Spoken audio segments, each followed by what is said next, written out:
د الله پاک لارې والا خپل قدر نه دی پیژندلی، د الله لارې والا خپل قدر نه دی پیژندلی، عالمانو خپل قدر نه دی پیژندلی، طالبانو خپل قدر نه دی پیژندلی. اصل کې زمونږ سره د دې قدر ځکه نشته دی چې په دنیا کې د دې سیس قیمت نشته، د علم قیمت نشته، د طالبه قیمت نشته، د حافظ قرآن قیمت نشته. نو چې نشته نو موږ سره هم قدر نشته. دا خو چې د دې څه قیمت وي نو بیا به او رسول الله صلی الله علیه وسلم د دې قیمت بیان کړ. الله ابن مبارک رحمت الله علیه کتاب الجهاد کې لیکلی چې حضرت رسول الله صلی الله علیه وسلم لا عبدالرحمن ابن عوف رضی الله عنه ډیره زیاته صدقه راوړه، ډیره زیاته صدقه وه.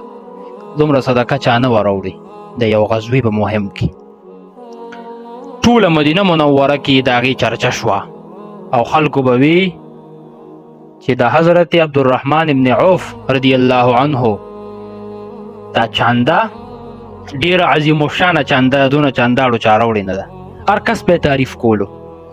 رسول الله صلی الله علیه وسلم په موجودګۍ کې چا تعریف وکړو چې عبدالرحمن ابن عوف رضی الله عنه ډیره زیاته چانده راوړې ده او داسې چانده نه مخکې چا راوړې ده نه به وروسته څوک راوړي.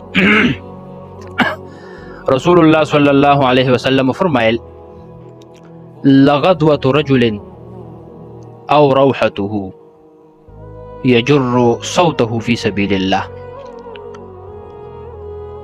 چې یو کس د جهاد په میدان کې خپله کوړه ځان پسې راکاږي، اس سره کوړه راکاږي او دې سحر تیر کی یوه ګنټه تیره کی یا ماسخوتن تیر کی یو ګنټه نیمه تیره کی د الله په لاره کې تیره کی، افضل عند الله من صدقه عبد الرحمن، دا د عبدالرحمن ابن عوف د صدقې نه د الله په نسبت باندې ډیر فضیلت لري.